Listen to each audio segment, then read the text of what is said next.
예, 이제 본격적으로 시작할게요. 우리 DNA 나노테크놀로지 두 번째 시간입니다. 그죠? 그래서 오늘부터 DNA 나노테크놀로지에 대해서 본격적으로 배울 거고, 특히 오늘 이제 두 번째 시간으로는 DNA 몰레큘의 어떤 굉장히 기본적인 특성, DNA 나노테크놀로지라는 게 이전에 챕터 1에서 말씀을 드렸던 것처럼 DNA 몰레큘을 가지고 나노 구조체를 만들고 그로부터 우리가 기능성을 부여하고 뭐 어떤 새로운 어플리케이션을 유도하는 분야라고 했잖아요. 그죠? 그러면 DNA 몰레큘을 가지고 어떻게 나노 구조체를 만드는지를 잘 이해를 해야 되는데 이거를 잘 이해하기 위해서는 기본적으로 DNA 몰레큘이 어떻게 자기 스스로 셀프 어셈블리가 되는지 이게 보통 이제 대부분의 연구가 우리가 흔히 상식적으로 들어봤었던 DNA 몰레큘의 상호적 염기 결합, 염기의 상호적 결합 뭐 이런 얘기 들어봤죠.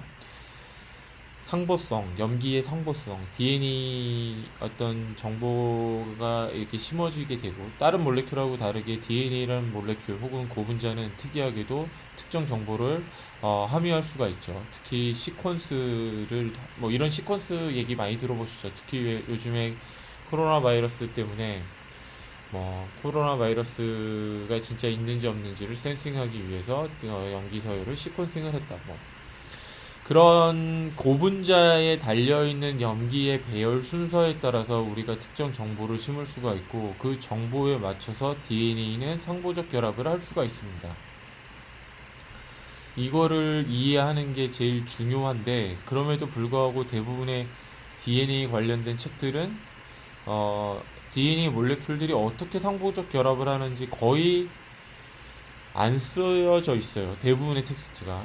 그래서 오늘 어떻게 DNA 몰레큘이 상보적 결합을 할 수 있는지 자기 그 특정 시퀀스에 맞춰서 염기 서열에 맞춰서 어떻게 하면은 이들이 각각 그 염기 서열에 따라서 고유의 어떤 상보적 결합을 할 수 있는지 배울 겁니다. 그게 되게 중요한데 책에 제대로 나온 경우가 별로 없어요. 자, 그거에 대해서 오늘 배울 겁니다. 그래서 제가 DNA 몰레큘의 오늘 펀더멘탈에 대해서 배울 거다 해가지고 챕터 2의 부제를 이렇게 DNA 몰레큘하고 펀더멘탈이라고 붙였어요.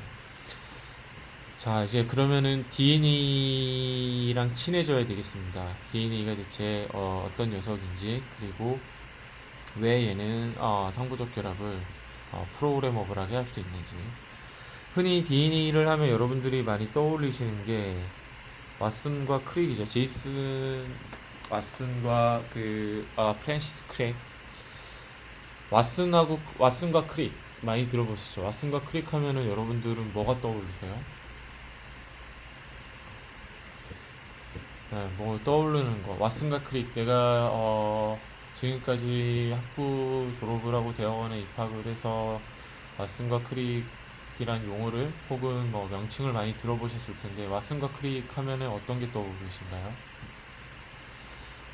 여러분들이 왓슨과 크릭을 어떻게 알고 계세요?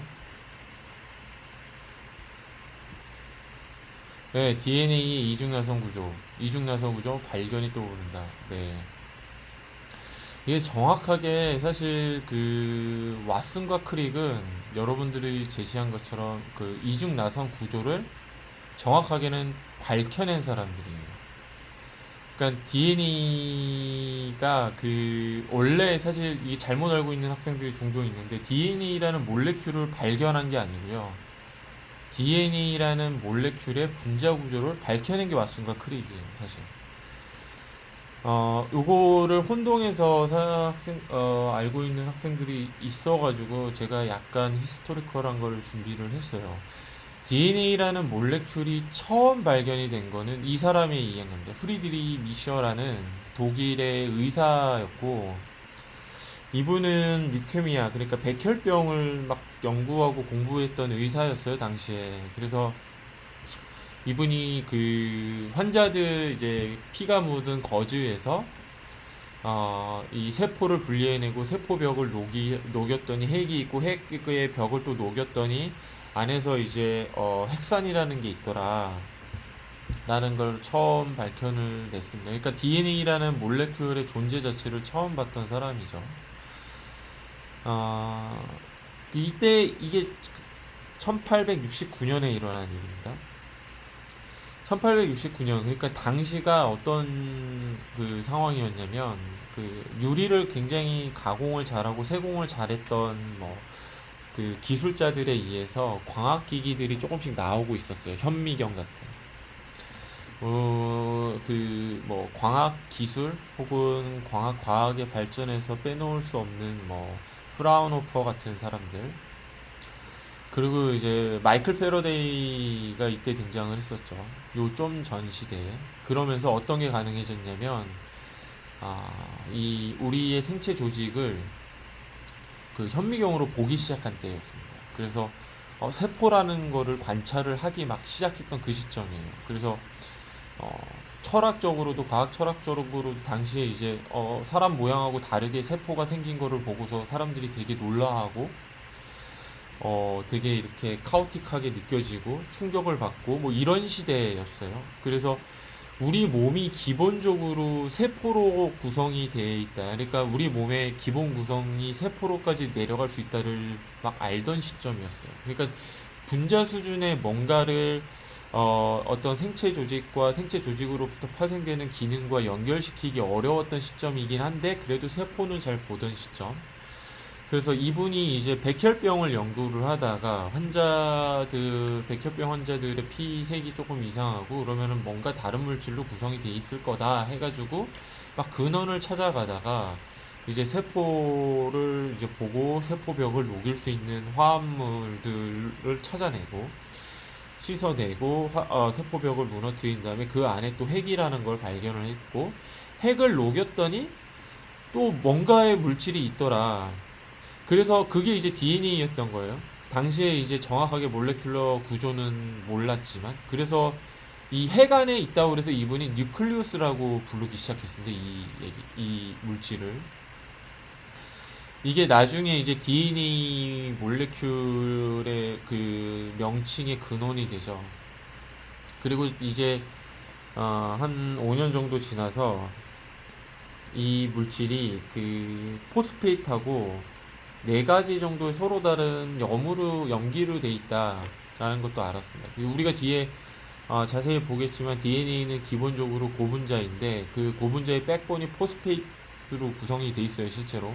그리고 ATGC 여러분들이 흔히 들어보셨을 네 개의 베이스로 돼 있죠. 이거를 밝혀내셨어요. 1874년에.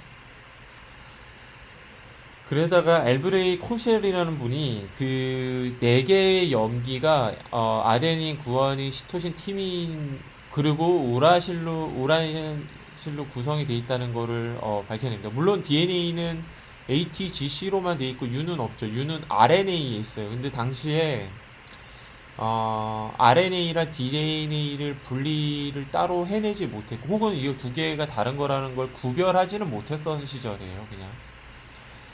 네. 그러다 보니까 ATGC, DNA는 ATGC로 돼 있고 RNA는 ATGU 이렇게 돼 있죠. 이게 두 개가 그냥 혼동이 돼가지고 같이 발견했던 겁니다. 근데 어찌됐건 네 개의 서로 다른 베이스에 정확하게 어떤 걸로 구성이 되어 있는지 이분이 밝혀내서 노벨상을 받으셨고 이게 이제 1900년대 초반의 일입니다. 그러다가 이 프랑스의 화학자 피버스 레벤이란 분이 재밌는 주장을 해요. 이게 이제 1910년도에 네 개의 이제 베이스가 A, T, G, C 요 네 개가 서로 같은 비율로 있다는 주장을 합니다. ATGC. 또 다른 주장을 했던 게 이제 포스페이 백본에 고분자라는 DNA가 이제 고분자인데 고분자 포스페이 백본에 슈가를 매개체로 해서 베이스가 달려 있다 이 얘기를 하는데 첫 번째 얘기는 맞았어요. 뒤에 우리가 자세히 살펴보겠지만 근데 두 번째 ATGC가 1대1 대 1대1로 돼 있을 거야 라고 주장을 합니다. 그리고 몇몇 증거를 내세워요. 그래서 그걸 바탕으로 DNA가 이렇게 생겼을 거라는 어, 원자 구조 원자 모델을 제시를 합니다. 이게 기본적으로 원형 구조죠. 원형 구조고 이 링이죠, 링. 일종의 링 구조고 링이 뭘로 돼 있냐면은 보시는 것처럼 포스페이스로 구성이 돼 있어요. 포스페이스로 구성이 돼 있고 이분이 이제 알아낸 중요한 발견이 이 베이스가 중간에 뭐로 연결이 돼 있냐면 슈가로 연결이 돼 있다. 이게 슈가입니다. 자세한 분자 구조는 뒤에 볼 거예요. 이런 주장을 합니다. 이게 이런 주장을 했던 이유가 ATGC가 이 네 개의 서로 다른 베이스가 전부 같은 비율로 있을 거니까 이런 주장을 합니다. 그리고 이게 정설로 꽤나 오랜 시간 동안 사람들한테 각인이 됐고 믿게 되었어요. 근데 사실 이 중간에 무슨 일이 있었냐면 그러니까 피버스 르벤은 이 주장을 한 다음에 그래 ATGC는 1대1대1대1로 있고 백본은 포스페이트로 돼 있고 베이스는 포스페이트 백본으로부터 슈가가 매개체로 돼서 연결이 돼 있으니까 이렇게 돼 있을 거야. 그래서 논리적으로 상당히 스트롱한 주장이었죠. 근데 이 이후에 사람들이 뭐 한두 분이 아니라 몇몇의 바이올로지를 연구하셨던 혹은 이제 케미스트리를 연구하셨던 분들이 DNA가 생명체의 유전 정보를 세대를 내려가면서 이렇게 전달해주는 결정적인 몰레큘이라는 거를 사람들이 알아냈어요. 그러니까 어떻게 정확하게 유전 정보가 전달이 되는지는 모르지만 DNA 몰레큘이 유전의 어떤 정보 전달에 결정적 역할을 한다는 간접 증거들을 수없이 계속 모으고 있었어요. 1920년대, 1930년대, 1940년대. 그러면서 사람들의 궁금증이 아니 ATGC가 1대1대1도 이렇게 있는데 얘가 어떻게 유전 정보가 암호화가 돼가지고 세대를 거쳐서 내려갈 수 있을까? 그거를 풀려고 굉장히 많은 노력을 합니다. 그리고 그 노력에는 우리가 뭐 일반 물리, 일반 화학, 일반 생물학 책, 특히 일반 생물학 책에서 나오는 바이올로지스트들만 이렇게 관여를 하는 게 아니라 당대 최고의 물리학자들이 다 관여를 해서 이게 어떤 식으로 암호화가 돼가지고 정보 전달이 될까를 각종 수학적인 가능성들을 막 풀어내기 시작해요. 피버스 르베넨 모델을 기반으로. 그들 멤버 중에는 우리가 매우 잘 아는 물리학자 뭐 리처드 파인만 이런 사람들도 포함이 되어 있습니다.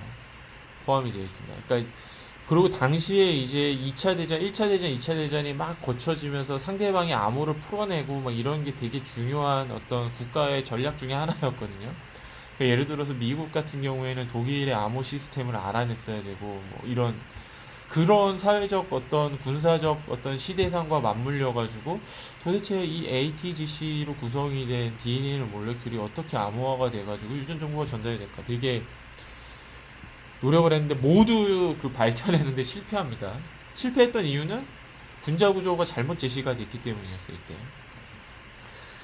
그러다가 획기적인 전환점이 일어나는데 1951년에 어윈 샤가프라는 분이 ATGC가 1대1대1대1로 있는 게 아니다. 너네가 그동안 잘못 알고 있었어. 라고 하시고 그러면서 이분이 굉장히 중요한 발견을 하시는데 ATGC의 4개의 베이스가 모두 같은 비율로 있는 게 아니라 A랑 T랑 같은 비율로 있고 G랑 C랑만 같은 비율로 있지 AT와 GC의 비율이 같지는 않다라는 증거를 내세웁니다.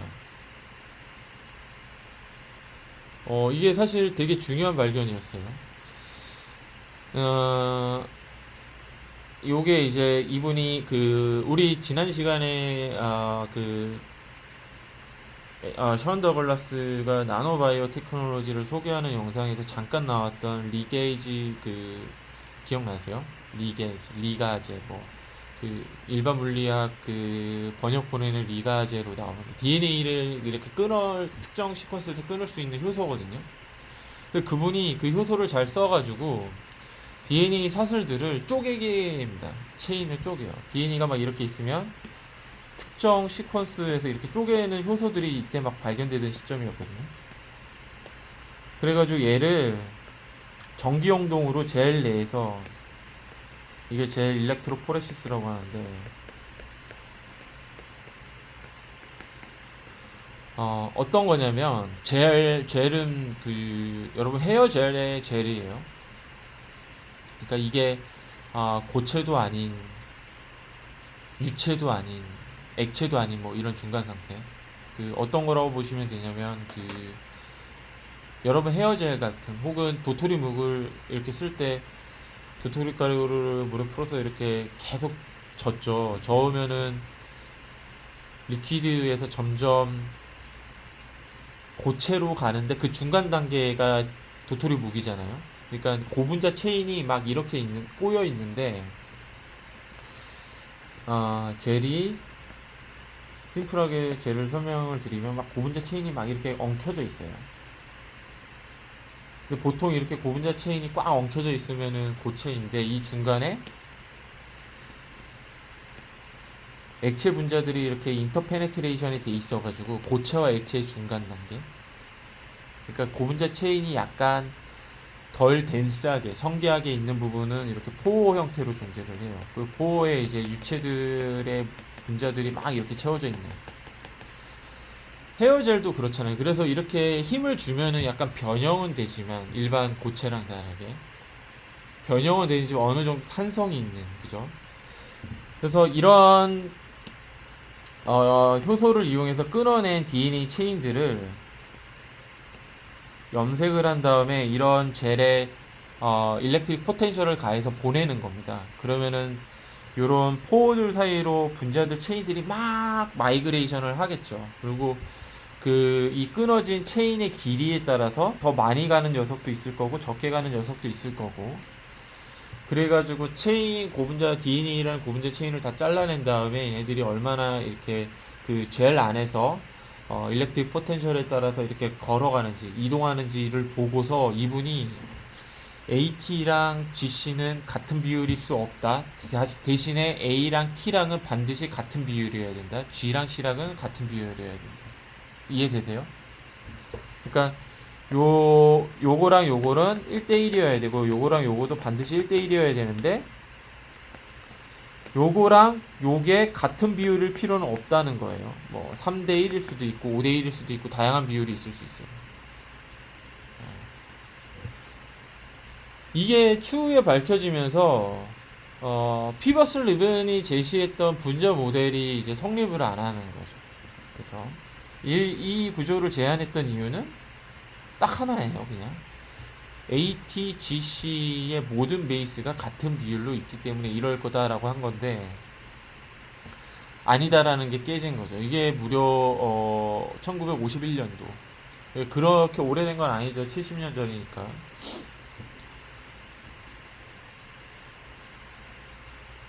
그러다가 이제 왓슨과 크레이기 결정적으로 DNA 이중 나선을, 분자 구조를 제시할 수 있었던 또 다른 획기적인 전환점이 나옵니다. 이분 혹시 아세요, 여러분? 들어보신 분. 로잘랜드 프랭클린.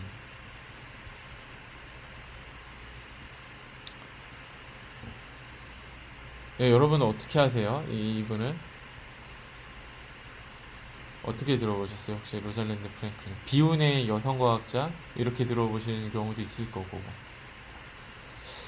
이분이 사실 왓슨과 크레이기 이중나선 모델을 제시하는데 결정적인 근거가 됐던 데이터를 확보를 했었어요. 이거 들어보셨죠? 그게 바로 DNA 분자를 결정화를 시킨 다음에 엑스레이 디프렉션 픽을 얻어냈습니다. 이게 그때 요 왼쪽에 있는 게 로잘랜드 프랭클린이 실제로 측정을 했던 엑스레이 디프렉션 패턴이에요. DNA 이중 나선 결정들로부터 얻어낸.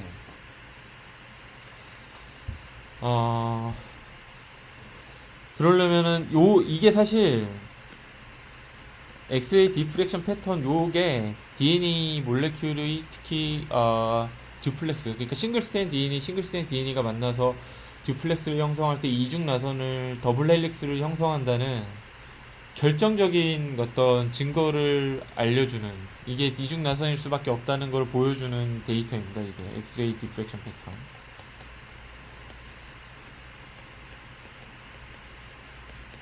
사실 그 뒤에 여러분들이 그 히스토리를 몇몇 분들은 들어보셨겠지만, 왓슨과 크릭이 이제 연구실에 방문해서 로잘랜드 프랭클린 그 허가 없이 이 데이터를 봤어요. 보고 돌아가가지고, 대신 왓슨과 크릭은 어떤 수학에 되게 강했던 사람들이에요. 수학에 되게 강해가지고 이거를 보자마자 직관적으로 이중 나선임을 알게 됩니다. 왓슨과 크릭이.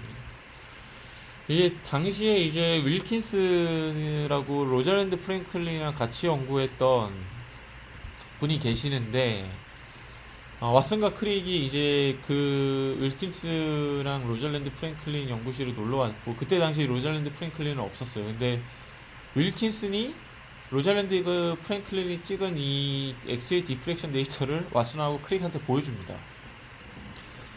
왓슨하고 크릭한테 보여주고, 로잘랜드 프랭클린의 허가 없이 보여준 거예요. 그리고 왓슨과 크릭이 돌아가가지고 이거를 수학적으로 다 풀어내서 이중나선이다라는 걸 밝혀냅니다. 그래서 1953년도에 왓슨과 크릭이 논문을 발표를 해요. 논문을 발표를 합니다. 이게 그 당시 그 논문이에요. 제임스 왓슨하고 프랜시스 크릭이 이제 논문 제목이 이제 Molecular Structure of Nucleic Acid 이렇게 돼 있죠. 여기 밑에.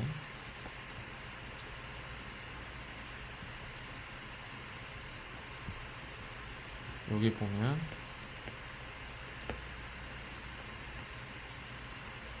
1953년도 네이처 논문에 나갔고, 이게 무슨 데이터로 어떤 근거를 갖고 해석하고 전혀 이런 게 없어요. 이 논문 읽어보세요. 고대에서 다운받으실 수 있는데, 뭐 예를 들어서 자기가 어떤 측정 데이터를 갖고서 유추를 해서 분석을 했더니 이중나선이야 이런 게 아니고, DNA 몰레큘은 이렇게 생길 거라고 그냥 스키매틱이에요. 손으로 그린 거죠, 그림을. 예, 요게 그 이때 당시 나갔던 논문에 그 피규어에 있는 걸 제가 그냥 그대로 가져온 거거든요. 논문에. 예, 그러면서 마지막에 에크놀러지에 이런 용어를 써놔요. 특히 여기 보면 어, unpublished experimental result and idea of 윌킨스와 로잘랜드 프랭클린의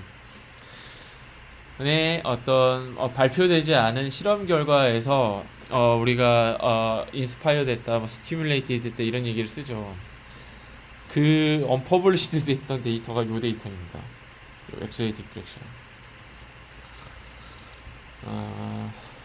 그래서 사실 이게 연구 윤리적으로 계속 후대 사람들한테 계속 얘기가 되죠. 이게 맞냐? 이렇게 해도 되냐? 근데 사실 로잘랜드 프랭클린은 이렇게 뷰티풀한 데이터를 냈는데 해석을 못하고 있었어요. 해석을 못하고 있었고, 처음에 제임스 왓슨하고, 이게 이제 더블 헬릭스라는 왓슨이 쓴 책이 있어요. 제 방에 그 책이 있는데 학부생이 빌려갔는데 아직 안 돌려주고 있거든요. 근데 그 책에 보면은 이제 그 이런 얘기, 이 비하인드 백스토리가 다 나오는데, 이게 당시에 사실 이렇게 어크놀러지먼트의 마지막에 이런 글만 써놔도 그게 그때 당시에는 윤리적으로 크게 문제가 안 됐다고 생각을 했던 것 같아요. 왓슨하고 크릭 같은 경우는.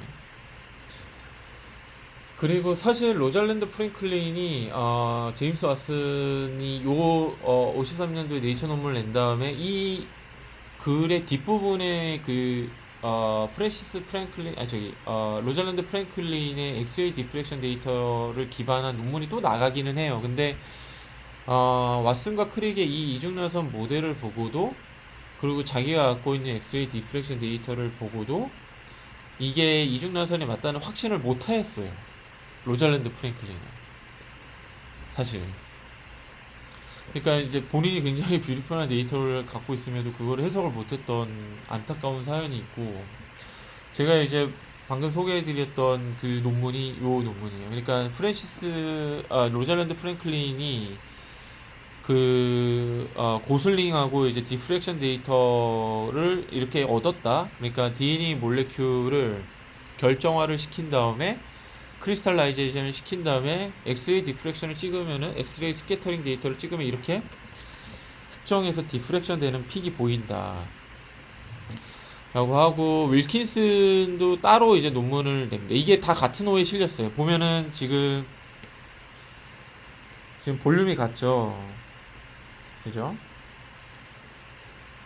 이게 거의 백투백 페이퍼로 연속해서 나갔어요. 그러니까 당시에 DNA라는 몰레큘이 워낙 그 중요하게 사람들한테 여겨졌다는 거를 이렇게 간접적으로 알 수 있는 거죠. 왜냐하면 사람의 어떤 당시에 이제 생명 현상을 풀어내는 것 중에 가장 난제 중에 하나가 어떻게 사람의 혹은 다른 생명체의 유전 정보가 유전이 될까 였거든요. 그리고 DNA가 결정적인 기여를 한다는 거는 이미 여러 가지 그 증거 실험들이 나왔었고, 여러 그룹들에서 복수에. 그러니까 유전이 어떻게 되는지를 알아내려면 DNA 몰레큘의 정확한 정보가 필요했던 거고, 그래서 당시에는 어떤 정확한 증거가 없더라도 왓슨과 크릭이 실험 데이터를 바탕으로 뭔가 모델을 제시한 게 아니라 그냥 이렇게 생겼을 거라고 제시한 게 그냥 네이처에 실릴 정도. 그 정도로 이제 중요하게 생각을 했던 거예요. 그러면 이 엑스레이 디프렉션이 뭐를 암시하는 건가? 이거만 보면은 여러분들이 조금 저게 뭐지 이럴 수 있잖아요. 지금 요 까만색 요 부분이 이제 엑스레이 빔이 산란이 되는 방향 혹은 회절이 되는 방향이거든요. 그리고 이게 디프렉션 피겨를 보면 디프렉션 패턴 이렇게 되죠. 디프렉션 패턴에 대해서 특정 부분에 이렇게 노드가 이렇게 보여요. 이 노드가 이 까만색 선을 얘기를 하는 겁니다. 이거를 이해를 하려면 좀 이 디프렉션이 뭔지 조금 아셔야 되거든요. 디프렉션, 회절은 주기성을 갖고 있는 웨이브가 주기적 구조를 갖고 있는 물질을 만났을 때 일어나는 일이에요.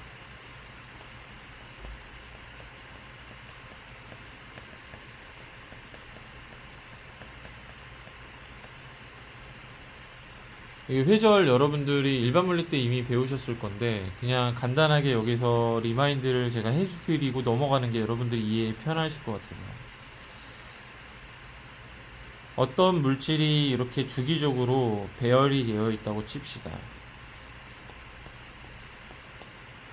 이 주기를 P라고 할게요. 이거는 그 다양한 스케일일 수 있어요. 몰레큘러 스케일일 수도 있고, 이 피리어드는 나노 스케일일 수도 있고, 마이크론 스케일일 수도 있고, 매크로한 어떤 밀리미터 스케일일 수도 있어요.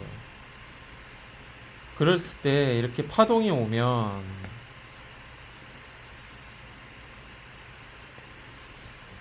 파동이 이제 주기를 갖겠죠. 이 주기를 우리가 뭐라 불러요? 웨이브랭스, 그죠?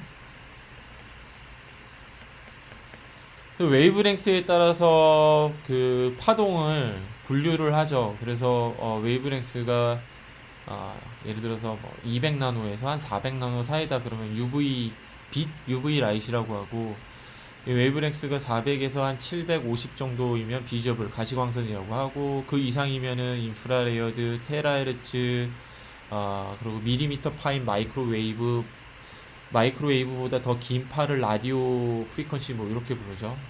실제 우리가 듣는 라디오 프리퀀시 같은 경우 파장이 라디오 파의 파장이 대략 수 센티미터에서 수 밀리미터까지도 가고, 요 웨이브랭스 람다가 200나노보다 작은 거를 작고 그러면 딥 UV, 요즘에 그 반도체 관련된 산업에서 많이 쓰이는 용어 중에 익스트림 UV라는 게 있죠. 들어보셨어요? 익스트림 UV는 파장이 100나노 이하 근처. 그거보다 짧은 파장이 이제 엑스레이입니다. 엑스레이. 엑스레이는 거의 파장을 일렉트론 빔 혹은 엑스레이 파장이 사실 수 나노가 안 돼요. 굉장히 짧은 파장의 파동이라고 생각하시면 돼요. 엑스레이가.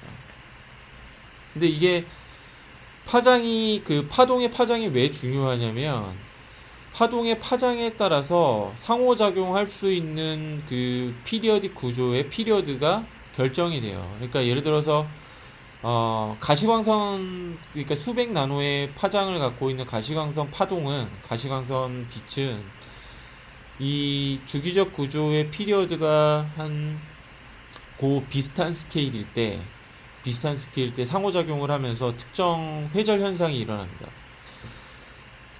그래서 예를 들어서 지금 보면 얘가 이렇게 파동이 밑에서 위로 이렇게 올라간다고 치면 파동이 진행을 하죠. 그러면은 우리가 얘가 특정 모멘텀을 갖고 있다 그래가지고 이거를 뭐라고 부르냐면은 웨이브 벡터, 웨이브 넘버 이렇게 부르거든요.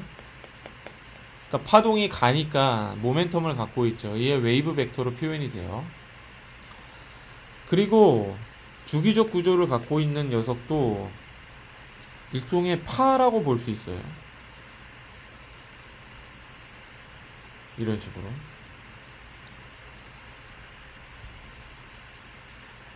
와이파이 끄고 갈게요. 죄송합니다.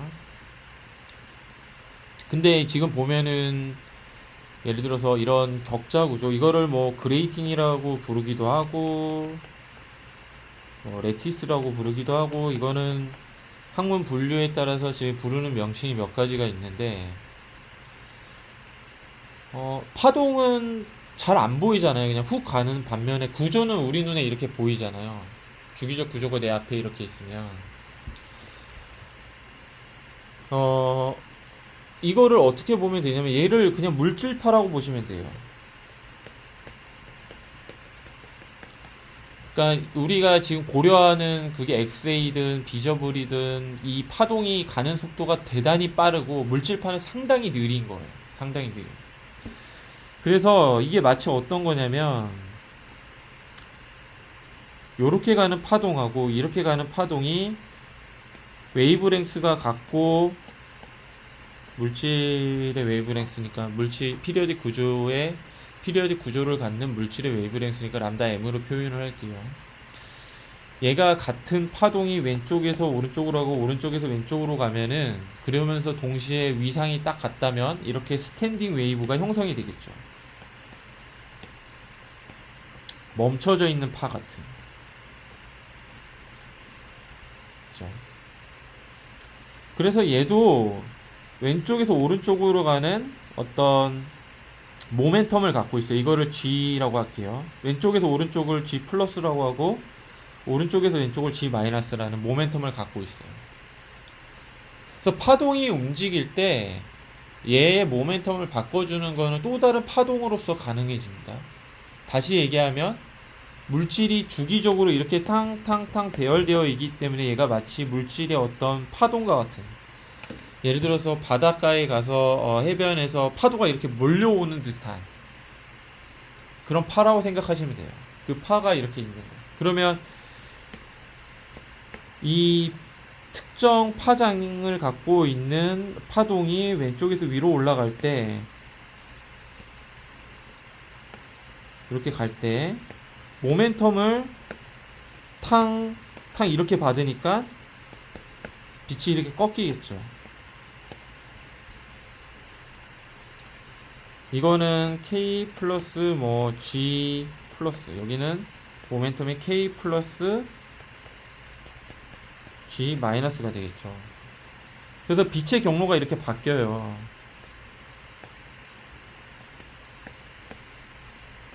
이게 회절이거든요. 디프렉션.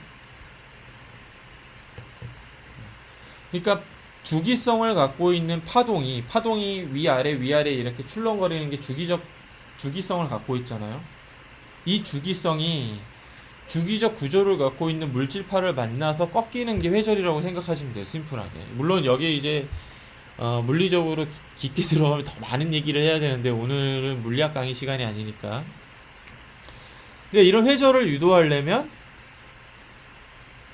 특히 파동이 어떤 물질하고 만났을 때 회절을 유도하려면 물질 내에 주기성을 갖고 있어야 되는 거예요. 이해되셨죠?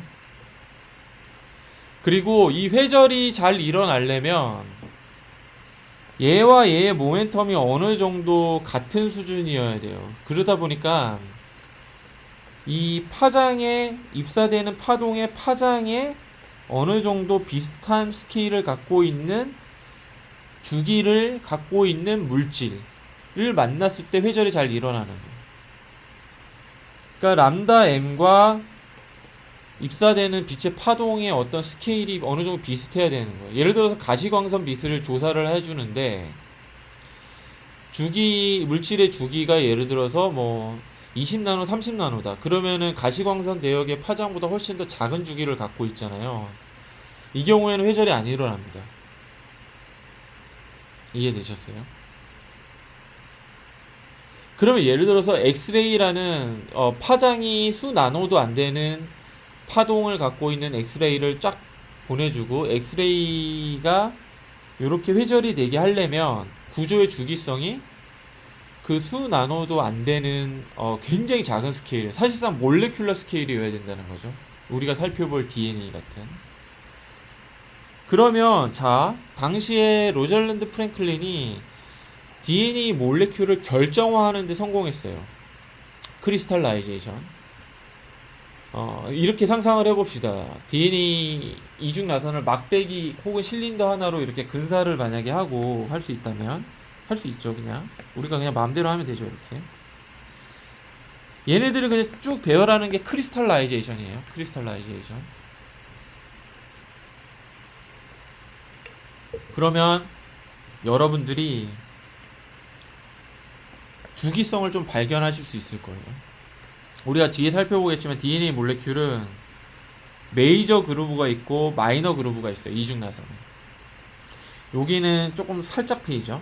근데 여기는 푹 페이죠. 이렇게 메이저 그루브와 마이너 그루브가 있어요. 그리고 이중나선이기 때문에 이중나선이 이렇게 사선으로 되어 있기 때문에 주기가 이런 주기성이 발견이 되나요? 느끼실 수 있으세요? 분자의 주기성, 분자 구조의 주기성 보이세요?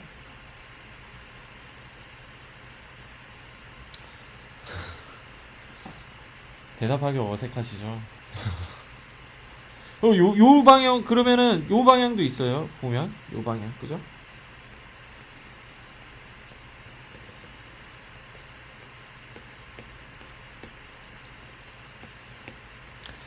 그러니까 주기적인 주기성의 방향이 예를 들어서 이거를 이제 그레이팅 벡터라는 걸로 표현하는데 이쪽 방향도 있고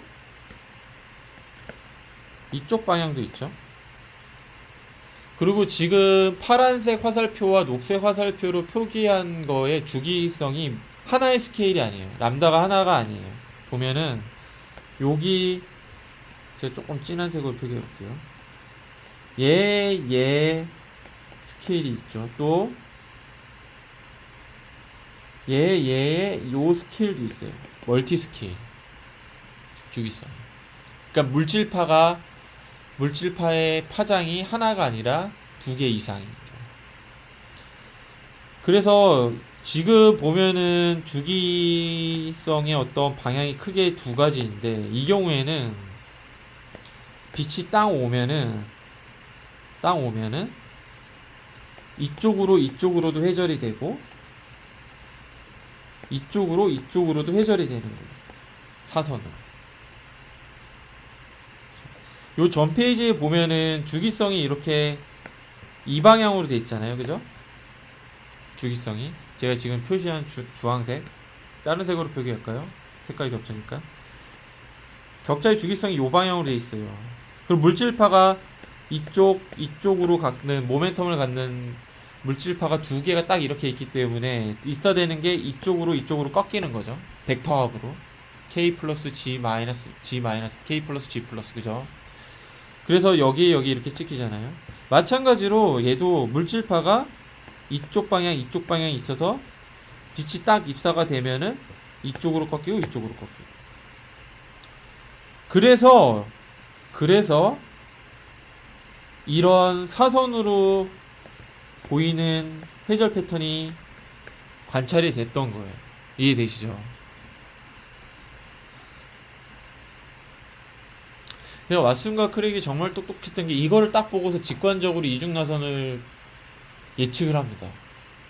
실제 딱 이것만 보고 수학적으로 이게 맞다라고 이제 입증을 해내요. 이렇게 생겼다. 실제로 이 엑스레이 디프렉션은 아직까지도 분자 구조를 밝혀내는데 중요한 툴로 쓰여요. 왜냐면 이게 뒤에 설명을 드리겠지만 DNA라는 거는 이게 이제 고분자 백본이니까 이게 포스페이시고 여기에 이제 베이스가 이렇게 달려 있는 거거든요. 이 사이의 간격이 0.34, 0.33 나노 정도 돼요. 이거를 실제로 어떻게 측정하냐는 거죠. 측정하는 방법이 없죠. 실제 눈으로 보는. 굉장히 그 트랜스미션 일렉트론 마이크로스코프의 어떤 스테이트 오브 아트를 수준을 가지고도 이거를 직접 관찰하는 게 되게 어렵습니다. 어려워요. 이게 듀플렉스 이중나선의 그 너비가 대략 한 2에서 2.5 나노미터 정도. 그러니까 굉장히 작은 스케일의 몰레큘. DNA뿐만 아니라 RNA도 그렇고 프로테인 같은 경우도 그렇고 이 안에 복잡한 몰레큘러 어떤 구조 자체를 실제 사람이 어떤 일렉트론 마이크로스코프 같은 기술을 써서 비주얼라이제이션 할 수가 없습니다. 아직도 그게 굉장히 어려워요.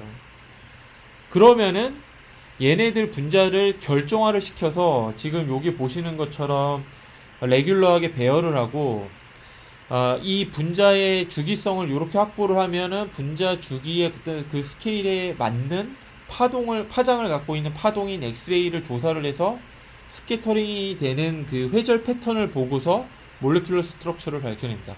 아직도 특히 대부분 프로테인 구조들을 풀어낼 때는 이 방법을 써요. 이게 굉장히 어렵습니다, 실제.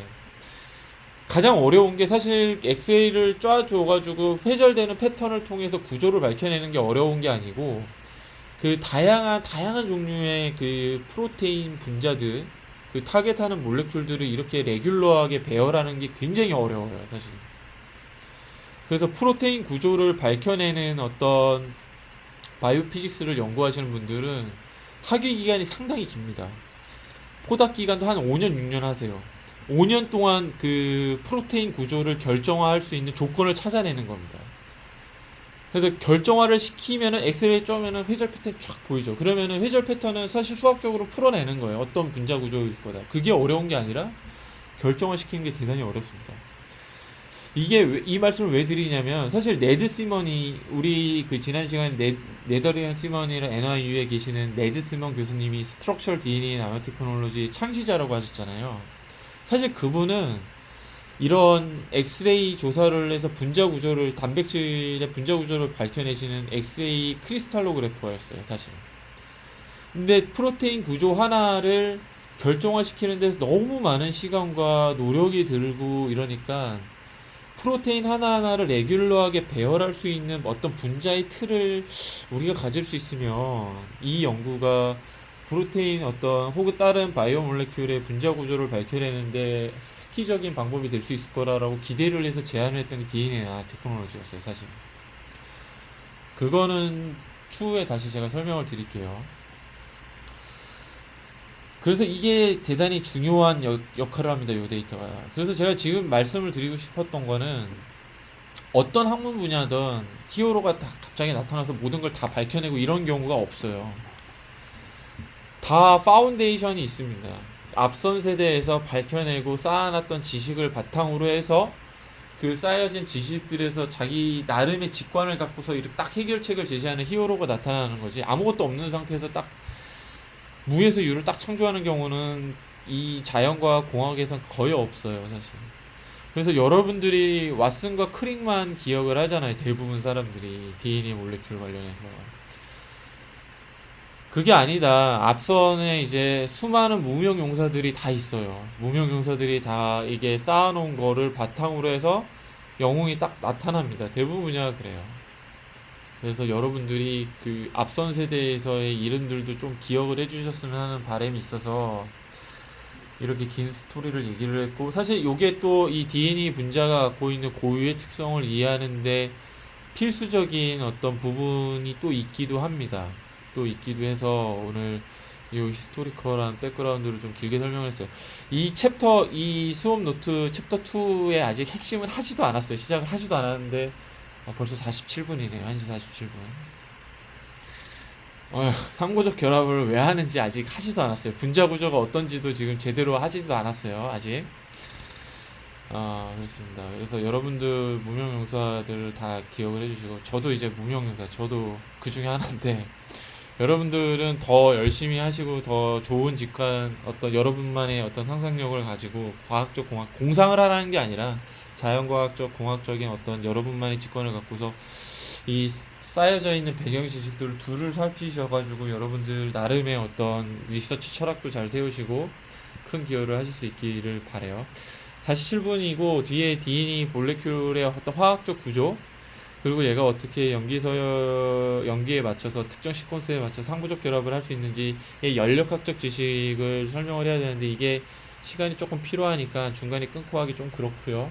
지금 48분이니까 여기서 잠깐 끊고